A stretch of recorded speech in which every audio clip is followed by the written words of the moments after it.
During the development of atomic theory and understanding how atoms are constructed, Niels Bohr comes along and develops the not most current accepted model of the atom, but one of the more current accepted models of the atom, if that makes sense. Like, there's limitations to his model, and we will talk about that. But Niels Bohr comes along and he says, these electrons have very specific energy levels they're allowed to be in, and he organizes them in the form of the orbitals that they're in. So we've got your nucleus at the very center. Okay, so your nucleus is down here. Then you've got your n equals 1 energy level, your n equals 2, n equals 3, n equals 4, n equals 5. As you get further and further away from the nucleus, you're further away from the pole of that nucleus. The electrons are further away. So an electron out here is further away than an electron in here. But when an electron transitions from one energy to a level to another, so let's say I've got an electron here and it transitions to an energy level of n equals 5, so it goes from n equals 3 to n equals 5, it had to absorb energy to do so. The way that happens is a photon of light, h nu, comes in and excites that electron to promote it to the new energy level. Energy was added to move the electron away from the nucleus to a higher energy excited state. When we have electrons like this one here emitting, going back down to their lower energy level, energy was released when that electron falls closer to the nucleus to its lowest energy ground state. This is still true, okay?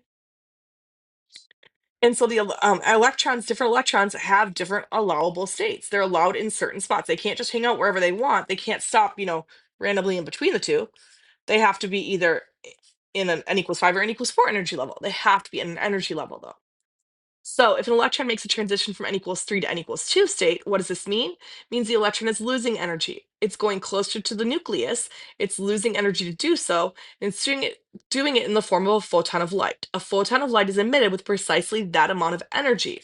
So when it travels from 3 to 2, the amount of energy released is in the form of a photon, but that frequency is directly related to the energy released by that electron to go back down to that lower energy level. So closer to the nucleus is lower energy,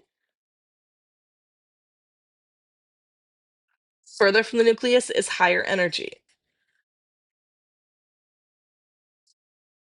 If an electron transitions from a lower state to a higher state, what does it mean? A photon of light was absorbed with precisely the amount of energy required to reach the higher energy state. So again, if I have an electron hanging out here and it needs to go up to the n equals 5 state, a photon of light had to come in with the correct amount of energy to excite it up to that state. Now, when an electron emits, when it goes back down to its ground state and it emits that photon of light, if it happens to be in the visible spectrum, we see that color. So when this electron here emitted from the n equals 5 down to the n equals 2 level, the energy that it released correlated to a wavelength that we see as purple. When this electron emitted from n equals 4 to n equals 2, it emitted with a wavelength that we see as a blue-green color. And when this electron emitted, it emitted energy in the form or specific to a color that we see of red. So, one of nature's most powerful driving forces is the movement towards states of lower energy. We can Most of chemistry can be dictated just because it wants to get to a lower energy state. Everything wants to go lower energy. But the colors we see correlate to that.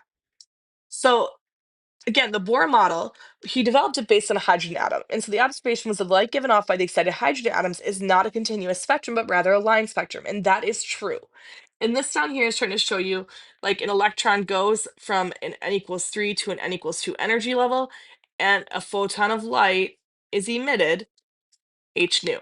That correlates specifically to that amount of energy. Again, that's where we see the continuous or the discrete spectrum, not continuous spectrum here, the discrete spectrum. Each one of these correlate to a different electron emitting, going back down to its ground state. And when it emits, it does so with a form of energy that correlates to a wavelength that we happen to see. So remember, your hydrogen atom has one proton, one electron. We call E sub n is the energy of the nth orbit, meaning the farthest out. So n equals 1, n equals 2, n equals 3. You can go all the way up to infinity. Okay. And the energy of that wavelength for hydrogen atoms specifically is negative 2.18 times 10 to the negative 18 joules um, times 1 over n squared. You do not need to memorize this. We're not going to be practicing this equation specifically. But I also want you to understand this is not the currently accepted understanding of the atom, but it's a very good correlation to it. Electrons do not just move in fixed paths. The concept of electrons having only certain allowable energies and the existence of energy levels is correct. But it's a very useful simplified model to understand ground state and excited states. So the Bohr model is great because electrons do have specific energy levels. They are quantized. They only have certain allowed energies. Electrons can jump between the energy levels by absorbing or releasing the energy, like light. It explains the line spectrum of hydrogen where only specific colors appear. So this is the line spectrum of hydrogen, okay? And we've got the different series here, the Lyman series, Balmer series, Paschen series, etc. And you can see part of that is happening. The Balmer series is what you see as visible light. So anytime an electron in a hydrogen atom, it comes back down to an n equals 2 energy level, that's where you're seeing it. So the line spectrum up here is due to that visible region. That's called your Balmer series. And we can calculate the energies for those specific species for hydrogen. It does explain the line spectrum of hydrogen when and why only specific colors appear. And we can correlate this to other species as well with the idea behind it. So the Bohr model gives us a huge step forward because he explains why atoms give off specific colors of light. This was a really big new concept for us. The reason it's not fully correct is it only works for hydrogen because hydrogen has 1 electron. The Bohr model's math fits hydrogen perfectly. But for multi-electron atoms, so anything past hydrogen, helium, lithium, boron, aluminum, zinc, whatever it may be, it doesn't accurately predict the energy levels of the spectra. The more electrons we add, the worse the model gets.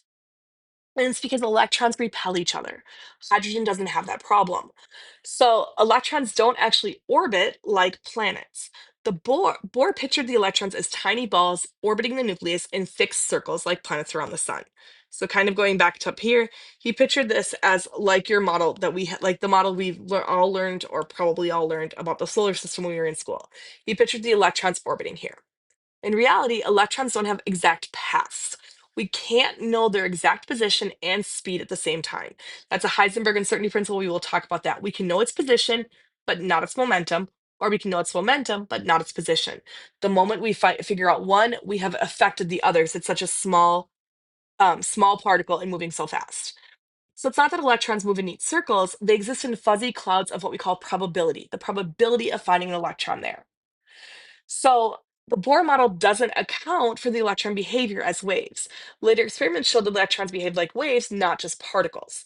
The Bohr model is treating the electrons only as particles, which doesn't explain all of their behavior. It's ignoring the wave nature of electrons, which we now know to be important. The Bohr model just says energy levels, n equals 1, n equals 2, but it doesn't explain why we have types of orbitals, which we will see in the content as we get through it in a couple modules.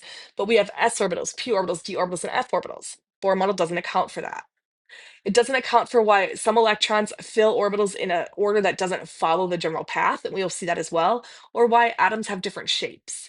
So it doesn't show the full structure of the atoms, just the simplest version.